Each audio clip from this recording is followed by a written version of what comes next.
No próximo capítulo da novela Vale Tudo, Maria de Fátima bate à porta de Odete e César.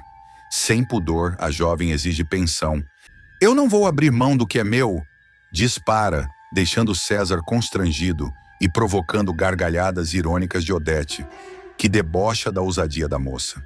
Mas no fundo, a megera percebe que o namorado está acuado diante da pressão inesperada. Enquanto isso, em outra frente da trama, Afonso e Solange recebem do Dr. Fernando um panorama duro sobre o tratamento. O médico explica os riscos da quimioterapia, a possibilidade de internações longas e o delicado caminho até o transplante de medula, que depende de um doador compatível na família. Solange escuta em prantos, enquanto Afonso, firme, tenta se manter sereno mesmo com a gravidade estampada em cada detalhe do diagnóstico. Antes de continuar, clique no botão de gostei, se inscreva no canal e comente uma nota de 0 a 10 para a novela.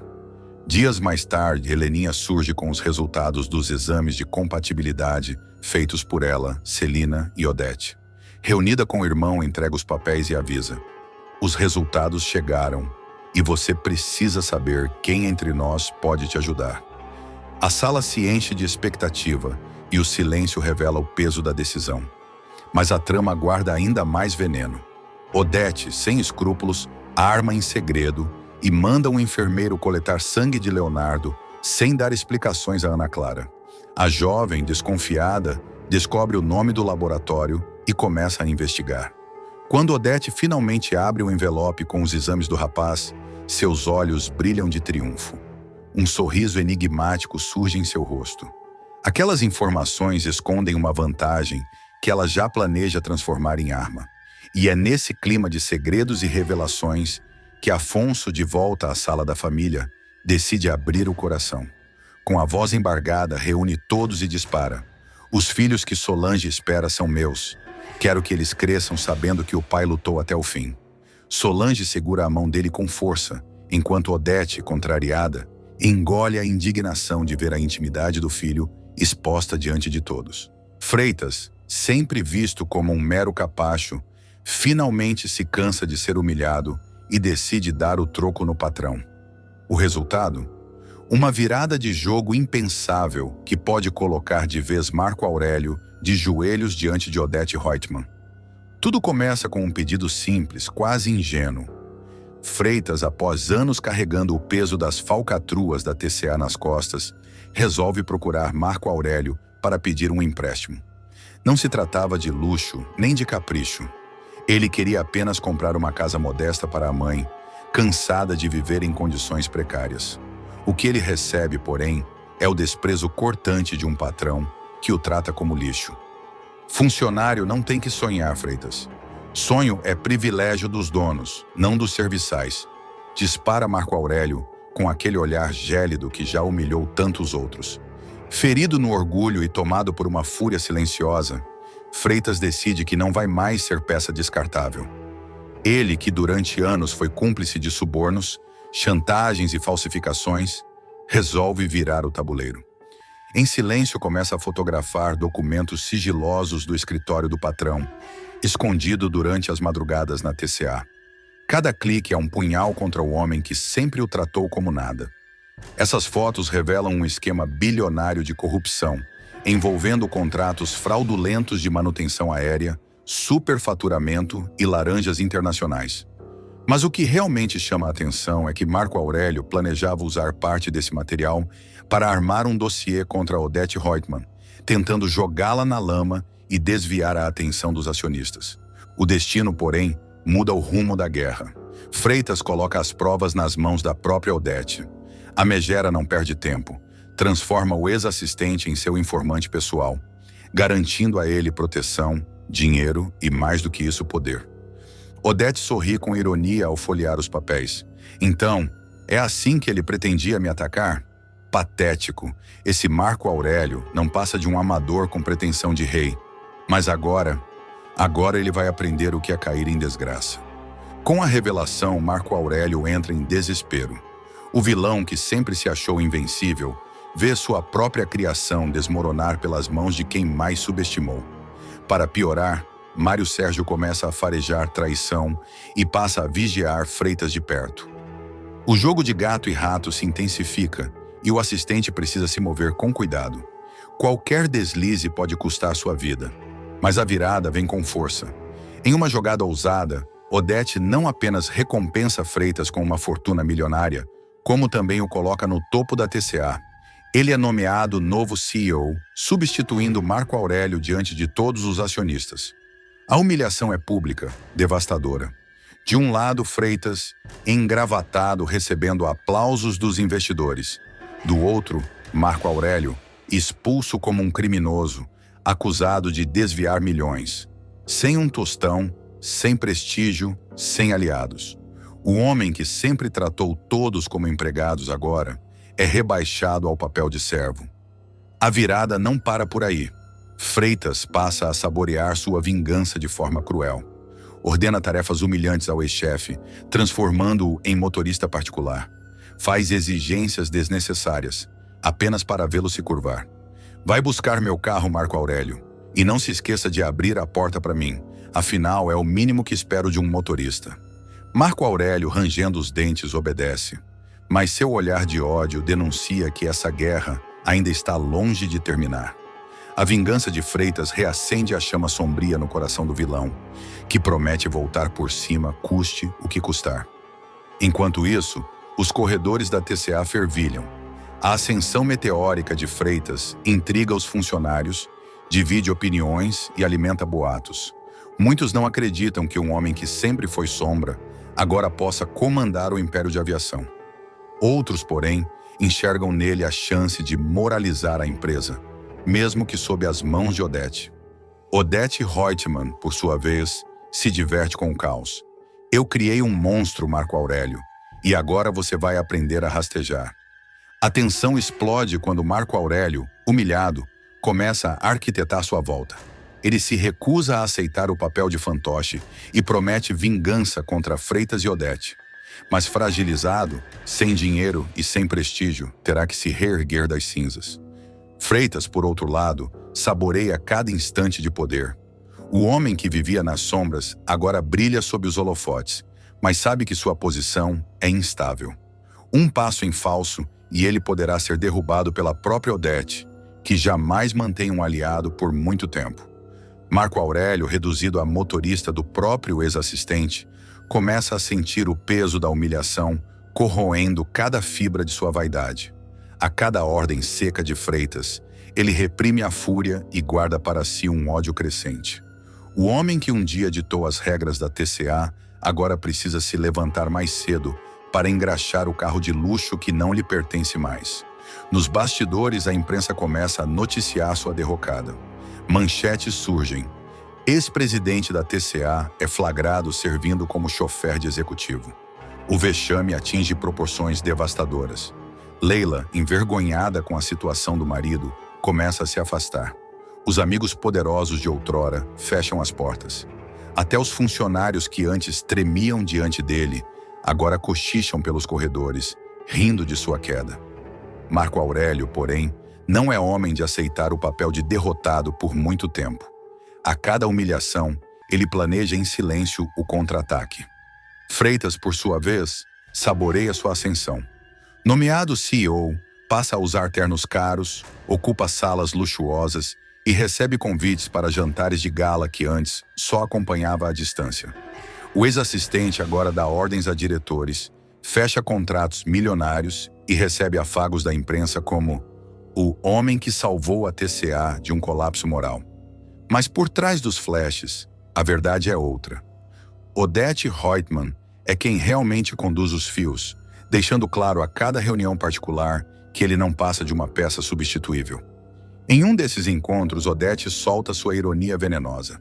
Lembre-se, Freitas, você só está aqui porque eu permiti. Não confunda seu brilho com luz própria. Você é reflexo do meu poder. Freitas sorri, mas o veneno da frase o atinge. Pela primeira vez, ele percebe que pode estar apenas trocando de carrasco. Antes, era refém de Marco Aurélio. Agora, talvez seja apenas mais uma marionete de Odete. Enquanto isso, Marco Aurélio arma seu retorno. Secretamente, começa a se aproximar de Mário Sérgio, oferecendo informações que podem comprometer Freitas. Os dois tramam um dossiê para derrubar o novo CEO. Mário, desconfiado, exige provas. Marco Aurélio promete entregar gravações e, para isso, começa a usar um aparelho escondido no carro, sempre que leva Freitas a reuniões confidenciais. O jogo fica ainda mais perigoso quando Freitas descobre que está sendo seguido. Uma noite, ao deixar a sede da TCA, percebe um carro preto à distância. Ao investigar, descobre que foi Mário Sérgio quem ordenou a vigilância. O novo CEO se vê encurralado. De um lado, a proteção ilusória de Odete. Do outro, as garras afiadas de Marco Aurélio e Mário. Em paralelo, os acionistas da TCA passam a desconfiar das movimentações bruscas dentro da empresa. Alguns começam a questionar se Freitas tem realmente capacidade de manter o império aéreo de pé. Surge até mesmo a especulação de que Odete poderia estar manipulando o conselho para assumir o controle absoluto. A instabilidade no mercado coloca em risco contratos internacionais e investidores pressionam por uma solução rápida. O ápice acontece quando Freitas, num ato de provocação, leva Marco Aurélio a um coquetel da alta sociedade como seu motorista particular. Na frente de empresários, políticos e jornalistas, ele abre a porta do carro e ordena: Marco Aurélio, não se esqueça de esperar na calçada. Eu não demoro. As câmeras registram o momento e as imagens se espalham em questão de horas. O ex-presidente da TCA, outrora símbolo de luxo e arrogância, agora é visto como um empregado submisso. A vergonha pública o destrói por dentro, mas por trás do semblante controlado, Marco Aurélio jura vingança. Afonso se prepara para o pior. Lutando contra a leucemia, fragilizado, mas ainda de cabeça erguida, ele decide deixar uma marca indelével para os filhos gêmeos que Solange espera. Afonso vive uma das cenas mais emocionantes da novela. Sozinho, de madrugada, enquanto Solange dorme ao seu lado, ele pega o celular e começa a gravar um vídeo cheio de ternura, despedida e esperança. A novela mostra Afonso em sua fase mais humana, enfrentando o medo da morte com a coragem de um pai que sabe que talvez não veja os filhos crescerem. O momento, que parece íntimo e quase proibido, será retratado em longas sequências de silêncio, pausas e lágrimas contidas, intensificando a dramaticidade. A cena começa com Solange dormindo profundamente, exausta após mais um dia de idas e vindas ao hospital. Afonso, sem conseguir fechar os olhos, observa a amada por alguns instantes. Ele passa a mão nos cabelos dela, como se pedisse perdão por estar prestes a fazer algo que ela desaprovaria. Devagar, ele se levanta da cama, caminha até a escrivaninha e acende a luz fraca do abajur. Com mãos trêmulas, pega o celular. O silêncio da madrugada só é quebrado pelo som distante da cidade e pelo bater acelerado de seu coração. Respira fundo, ajeita a câmera e começa a falar em voz baixa. Eu vou falar baixinho porque a mãe de vocês está dormindo aqui no quarto. Hoje vocês estão na 13ª semana e eu já amo tanto vocês. O papai e a mamãe receberam uma notícia difícil essa semana, mas vai ficar tudo bem. De um jeito ou de outro vai ficar tudo bem.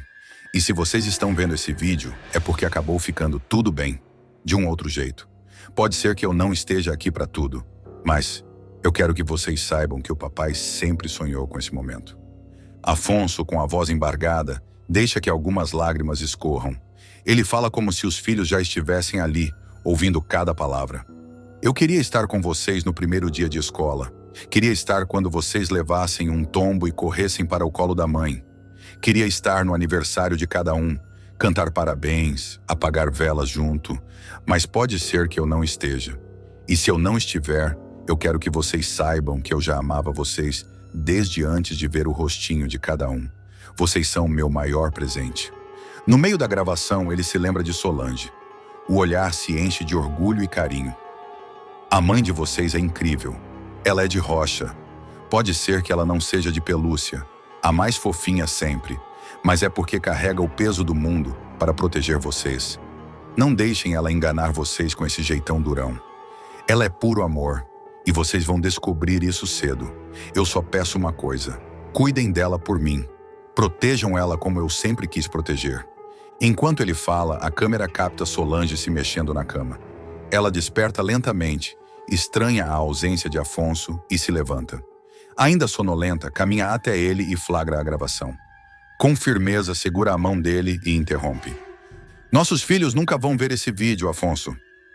Ele tenta disfarçar, mas não consegue esconder o rosto molhado de lágrimas. Solange, é só uma garantia. Eu preciso deixar alguma coisa para eles caso... Ela não deixa ele terminar. Não existe caso. Você vai vencer essa doença. Eu não vou deixar você desistir. Nós vamos criar nossos filhos juntos. Afonso sorri, tentando conter a emoção. Ainda assim, a necessidade de registrar aquele recado pesa mais que a esperança. Ele segura o celular com força, como se fosse seu último ato de coragem. Se eu não puder estar, você vai ser suficiente pelos dois. Mas eu precisava dizer isso, porque talvez um dia eles queiram ouvir a minha voz. Solange, firme, pega o aparelho e o coloca de lado. Abraça o amado com ternura e, mesmo chorando, reforça sua fé.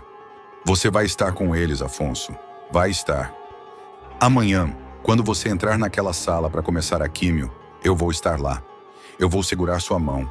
E se precisar, eu vou segurar 1000 vezes. Nós vamos atravessar isso juntos. Ele, emocionado, responde: Eu tenho medo, Solange. Mas o que mais me assusta é não ver nossos filhos crescerem. Ela beija a testa dele, firme. Então não tenha medo, porque você vai ver. Eles vão ter o pai mais incrível do mundo. Na manhã seguinte, a câmera acompanha o carro de Solange chegando ao hospital. O sol ainda está baixo, mas o clima já é de tensão. Dentro do veículo, Afonso observa a janela com um olhar perdido, como se quisesse guardar cada detalhe do mundo lá fora. Solange, ao volante, tenta se mostrar firme, mas seu aperto no volante denuncia a preocupação. Ao chegarem, ela segura a mão dele antes de entrar. Pronto, é aqui que começa sua vitória. Ele sorri de leve, tentando acreditar. Caminha devagar, apoiado no braço dela, enquanto a novela mostra o olhar das enfermeiras e pacientes que já estão na sala de espera.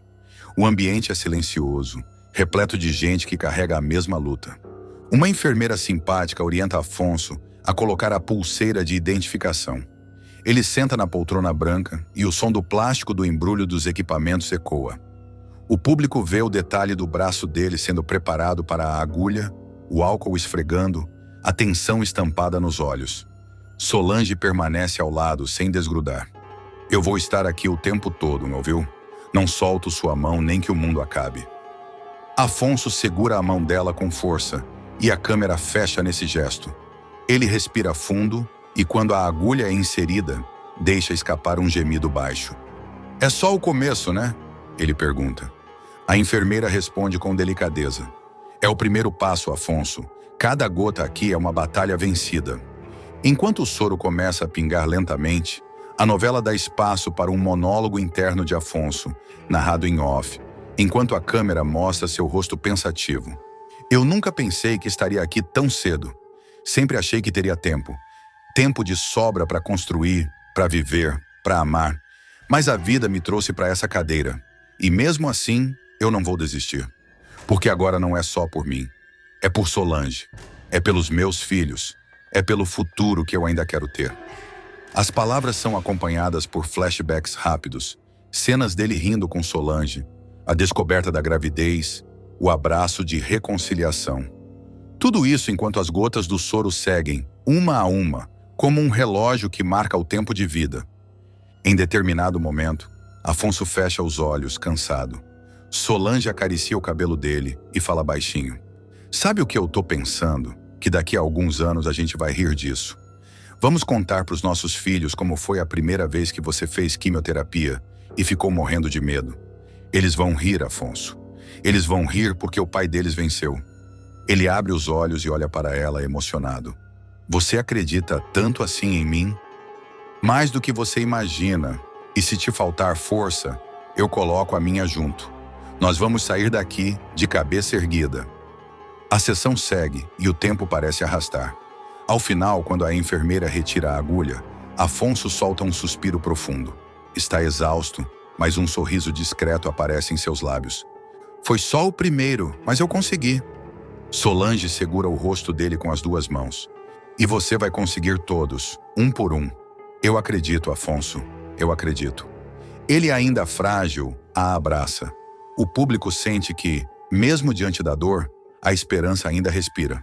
A câmera se afasta devagar, mostrando o casal pequeno diante do enorme corredor do hospital, simbolizando que a luta está apenas começando. De volta para casa, o público acompanha a nova realidade de Afonso. A câmera mostra a porta do quarto se abrindo lentamente e Solange entrando com uma bandeja. Sopa, chá e remédios. Ele está deitado, suado, pálido, o corpo já reagindo ao tratamento. Ao perceber a dificuldade dele em engolir, Solange insiste com carinho. É só um pouquinho, Afonso. Você precisa se alimentar. Você não vai fraquejar agora. Ele, cansado, tenta brincar. Se eu sobreviver à sua sopa, sobrevivo a qualquer coisa. Ela dá um tapa leve no ombro dele, rindo com lágrimas nos olhos. O humor, mesmo em meio à dor, mostra a cumplicidade dos dois. Sentado na cama, já mais frágil, Afonso olha para a barriga de Solange, que começa a despontar. Ele toca com carinho e, mesmo com voz fraca, promete. Eu vou ver vocês nascerem. Vou segurar cada um no colo. Eu não sei como, mas vou estar lá. Juro. Solange segura a mão dele sobre a barriga e, firme, completa.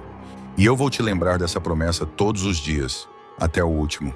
Um grave atentado contra Marco Aurélio vai virar o jogo da novela e colocar fogo em todos os núcleos da trama. Durante esta semana, o vilão aparecerá em cenas eletrizantes em que será baleado no ombro esquerdo e socorrido às pressas. O empresário ficará internado por 2 dias, mas longe de ficar fragilizado, sairá ainda mais determinado a se vingar daqueles que ousaram atentar contra sua vida. A tentativa de homicídio ocorrerá justamente no momento em que Marco Aurélio se sente no auge de sua vitória pessoal, logo após seu casamento com Leila. A cerimônia, simples e realizada em externas ao ar livre, terá clima de celebração discreta. Mas a felicidade do novo casal será abruptamente interrompida por tiros que ecoarão no meio da festa, mudando para sempre o rumo da trama e intensificando a guerra declarada entre Marco Aurélio e Odete Reutemann. Marco Aurélio surgirá relaxado, de terno claro, sorridente ao lado de Leila, que usará um vestido moderno e elegante. Os dois embarcarão em um veleiro para celebrar o casamento de maneira íntima, apenas com alguns amigos próximos e aliados de confiança. Tudo parecerá perfeito. Champanhe, declarações apaixonadas, promessas de uma nova fase. Mas bastará uma fração de segundo para que o clima mude completamente. Tiros serão disparados de longe, interrompendo o brinde do casal. Marco Aurélio será atingido no ombro esquerdo e cairá, ensanguentado, em cima da mesa decorada com flores. Leila gritará em desespero, chamando por ajuda, enquanto os convidados entram em pânico. O caos será total. Correria, gritos, seguranças tentando conter a situação. Na sequência, Marco Aurélio será levado às pressas para o hospital. As câmeras mostrarão seu rosto crispado de dor, mas com um olhar feroz e determinado. Ele sobreviverá à cirurgia e, após 2 dias de internação, sairá com tipóia, mais sombrio do que nunca. Longe de se sentir um homem derrotado, ele transformará a dor em combustível. O vilão não terá dúvidas de que Odete Reutemann está por trás do atentado e jurará que vai destruí-la. Para ele, já não bastará vencê-la nos negócios ou na manipulação. Será preciso reduzir Odete ao nada, arruinar sua fortuna e esmagar sua soberba. Pouco antes do atentado, Marco Aurélio terá dado o primeiro golpe contra Odete. Ele vazará para a imprensa documentos que provam um esquema de favorecimento político envolvendo a TCA. Segundo os papéis, Odete teria desviado um voo para uma cidade pouco movimentada, faturando com contratos escusos e recebendo lucros ilícitos. A revelação causará um escândalo nacional, com manchetes nos jornais, políticos em crise e protestos de acionistas da TCA. Odete ficará furiosa ao ver sua reputação manchada em rede nacional. No entanto, a grande reviravolta será revelada em seguida. Na verdade, o esquema era de Marco Aurélio. Odete descobriu e, em troca de silêncio, exigiu uma parte nos lucros. A vingança dele, portanto, terá sabor de traição e ela não deixará barato. A partir daí, Marco Aurélio e Odete entrarão em rota de colisão aberta, uma guerra de egos e poder em que cada um tentará aniquilar o outro. Enquanto finge estar apenas se recuperando do atentado, Marco Aurélio começará a articular nos bastidores o maior golpe de sua vida. Seu objetivo será desviar uma quantia bilionária da TCA para contas secretas no exterior e, em seguida, desaparecer do país ao lado de Leila. Para isso, ele contará com a ajuda de aliados infiltrados na polícia e de Freitas, responsável por coordenar subornos e movimentar o dinheiro sem levantar suspeitas. O vilão criará um esquema de contabilidade paralela e forjará relatórios falsos, tudo com precisão cirúrgica. Nos bastidores, Leila começará a desconfiar das intenções do marido. Ela amará o luxo, os presentes e as promessas de poder, mas não gostará da ideia de abandonar tudo para fugir como foragida. Essa hesitação colocará ainda mais lenha na fogueira do casal. Do outro lado, Odete não ficará parada. A empresária acionará sua rede de contatos políticos e jurídicos para tentar enquadrar Marco Aurélio por corrupção e lavagem de dinheiro. Ela também contratará detetives particulares para vigiar os passos de Leila, acreditando que a jovem pode ser o elo frágil da corrente. Com isso, Leila se verá encurralada. De um lado, a pressão de Marco Aurélio para permanecer fiel ao plano. Do outro, a ameaça silenciosa de Odete, que lhe oferecerá vantagens em troca de traição. A cada episódio, o público ficará dividido. Leila cederá à vilania do marido. Depois de movimentar as contas e burlar o sistema, Marco Aurélio conseguirá fugir para fora do Brasil, junto com Leila. Ele sumirá de cena por algumas semanas, o que deixará Odete ainda mais furiosa, acreditando ter perdido o controle da situação. Mas a trama não para por aí.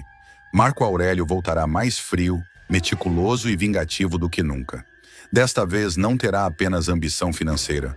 Planejará sequestrar Odete e deixá-la em um cativeiro simples, quase precário, sem luxo, sem criados, sem champanhe. Para ele, a verdadeira vingança será ver a rainha do luxo implorando por um prato de arroz e feijão, reduzida ao básico da sobrevivência. Odete Reutemann, acostumada a ditar as regras no luxo, será arrancada de sua rotina de poder e confinada em um sítio precário, sem telefone, sem empregados e sem qualquer conforto.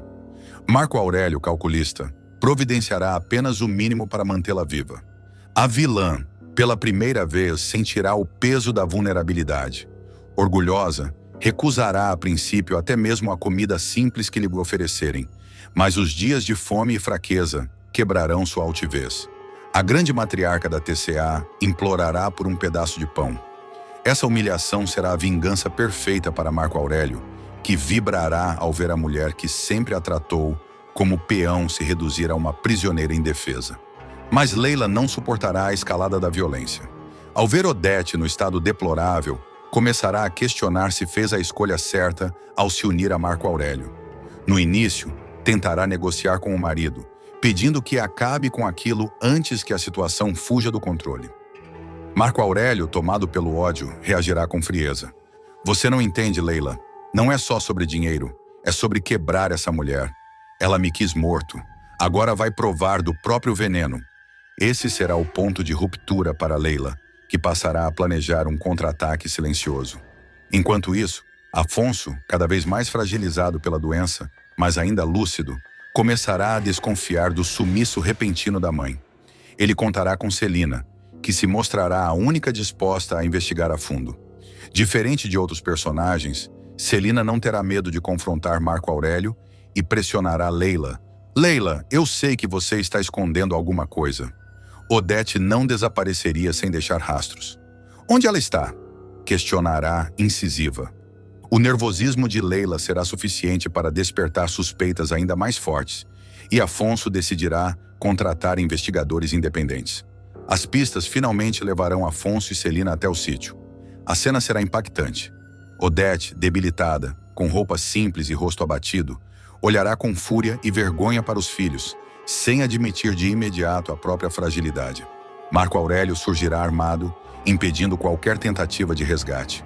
Um confronto direto entre ele e Afonso acontecerá. Você sempre quis me derrubar, Afonso. Agora chegou sua vez de assistir ao fim do reinado da mamãe. Disparará Marco Aurélio com ódio. Você é doente, Marco. Minha mãe pode ter cometido erros, mas nada justifica isso. Está acabando com a própria vida, retrucará Afonso. Será Leila quem fará a diferença. Diante da iminência de uma tragédia, ela decidirá se voltar contra o marido. Em um momento de tensão máxima, esperará uma distração e empurrará Marco Aurélio, fazendo com que a arma caia no chão. Afonso aproveitará o momento para tomar o controle, e seguranças contratados por Celina entrarão em cena, finalmente dominando o vilão. Marco Aurélio, imobilizado, berrará em fúria, chamando Leila de traidora e jurando que ainda voltará para se vingar. Mas desta vez não haverá fuga. Ele será levado pela polícia, acusado de sequestro, desvio de dinheiro, lavagem e tentativa de homicídio. Celina vai para a cama com Olavo e não percebe o golpe e perde dinheiro para o bandido. Fátima, que não mede consequências quando o assunto é vingança, estará devastada com suas últimas derrotas. Incapaz de aceitar que perdeu prestígio, poder e acesso ao luxo que tanto idolatra, ela decidirá que Celina será sua próxima vítima. Para isso, contará com a ajuda de Olavo, um homem especialista em aplicar golpes de sedução. A ideia nasce quando Fátima ouve, por meio da empregada da mansão, que Celina andava comentando sobre aplicativos de relacionamento. Em tom de deboche, a doméstica confidência à vilã que a ricaça, solitária e carente, andava se lamentando pela falta de companhia masculina e até pensava em arriscar encontros pela internet. Isso será tudo que Fátima precisa para arquitetar um plano detalhado. De imediato, ela cria para Olavo um perfil falso no aplicativo. Fotos cuidadosamente escolhidas, descrições que soam românticas, um ar de intelectualidade misturado com sedução barata. Olavo, experiente nesse tipo de armadilha, seguirá à risca as instruções da comparsa. Logo, Celina, que andava vulnerável, morderá a isca. Os primeiros contatos virtuais serão envolventes. Olavo demonstrará interesse genuíno pela vida de Celina, perguntará sobre seus hobbies, fingirá admirar seus gostos refinados e até se mostrará solidário quando ela mencionar momentos difíceis. Celina, iludida, começará a acreditar que finalmente encontrou alguém capaz de compreendê-la. O primeiro encontro acontece em um restaurante sofisticado, reservado e estratégico. Olavo, impecável no traje, à espera com flores discretas e um sorriso sedutor. Durante o jantar, ele conduz a conversa com maestria. Fala da família fictícia, dos negócios inexistentes e de uma vida que mistura mistério com status. Celina, envaidecida, deixa escapar detalhes sobre sua rotina, suas fragilidades e até sobre sua conturbada relação com a tia Odete. Embriagada pela atenção que recebe, Celina baixa a guarda. O clima esquenta e Olavo sugere que terminem a noite em um local mais íntimo. A ricaça, sem desconfiar, o leva para um apartamento que havia alugado para momentos de privacidade. Lá, entre risos, beijos e taças de vinho, Olavo se aproveita do instante em que Celina, meio embriagada, adormece por alguns minutos. Com habilidade, ele pega o celular dela, observa a senha que já tinha visto de relance e, com calma, realiza uma transferência milionária. R$1 milhão escorre da conta de Celina para uma conta controlada por ele e Maria de Fátima. Na manhã seguinte, Celina desperta ainda sonolenta, acreditando ter vivido uma noite especial. Olavo, frio, age com ternura falsa, preparando o café e elogiando-a. Ela, boba de encantamento, não percebe que naquele instante já estava arruinada. Dias depois, o choque. Ao verificar sua conta bancária, Celina quase desmaia. R$1 milhão desapareceu. Desesperada, ela procura imediatamente Odete Reutemann. A irmã, sempre impaciente, reage com desprezo. Você é burra, Celina. Burra. Nunca aprendeu a lidar com homem nenhum. Só faz papel de idiota. Dispara. A discussão esquenta e as duas partem para agressões físicas. Tapas, puxões de cabelo, xingamentos ecoam pelos corredores. A cena se torna caótica até a chegada de Afonso e Heleninha, que tentam apartar a briga. Humilhada e arrasada, Celina foge da mansão andando pelas ruas em estado de choque. A imagem da ricaça, descalça, chorando e sem rumo, choca até transeuntes, que não entendem como aquela mulher elegante se reduziu àquilo. O destino, no entanto, lhe reserva mais dores e revelações. Em outra ocasião, Celina flagra Olavo em plena conversa cúmplice com Maria de Fátima. Os dois riem, brindam e falam abertamente sobre o golpe aplicado. A farsa se torna evidente. Celina sente o chão desaparecer sob seus pés. Determinada a reagir, ela decide agir em silêncio. Descobre que no apartamento onde passou a noite com Olavo, havia câmeras discretas de segurança do prédio, registrando entradas e saídas. Com acesso às imagens, Celina reúne provas. Olavo manipulando seu celular enquanto ela estava inconsciente, e até encontros suspeitos entre ele e Fátima. Munida de evidências, Celina procura a polícia. Narra cada detalhe, entrega cópias das gravações e pede a prisão imediata de Olavo. As autoridades começam a rastrear o destino do dinheiro e, para surpresa de todos, identificam movimentações suspeitas que ligam diretamente Maria de Fátima à lavagem. Enquanto Celina revive cada momento da noite enganosa em sua memória, cresce dentro dela um ódio incalculável. Não é apenas pelo dinheiro, mas pelo sentimento de ser usada, ridicularizada e traída de forma tão cruel. O que era fragilidade se transforma em desejo de vingança. A caçada contra Olavo e Maria de Fátima tomará proporções ainda mais explosivas, com desdobramentos que colocarão Celina no centro de uma trama de ódio, poder e retaliação. A revelação cairá como uma bomba na mansão Reutemann. Assim que a polícia bater a porta com o mandado de prisão, Olavo tentará manter a pose de galanteador, mas logo será algemado diante de todos. Isso é um engano, eu sou empresário, tenho contatos. Gritará, tentando resistir. A resposta será seca. Engano não. Provas. Maria de Fátima, por sua vez, ficará incrédula ao perceber que também foi citada no inquérito. Tentará se esquivar, alegando que nada tinha a ver com as movimentações financeiras, mas os registros bancários e os prints de conversas não deixarão dúvidas. Ela fazia parte da engrenagem. A vilã será levada sob protestos, acusando Celina de ter armado uma vingança pessoal. Celina, acompanhada de Afonso e Heleninha, observará a cena com os olhos marejados. Não de fragilidade, mas de fúria misturada a alívio. Pela primeira vez, a mulher sentirá que conseguiu virar o jogo, ainda que pagando um preço alto. Odete, impassível, comentará com frieza. Era questão de tempo até a Fátima cair.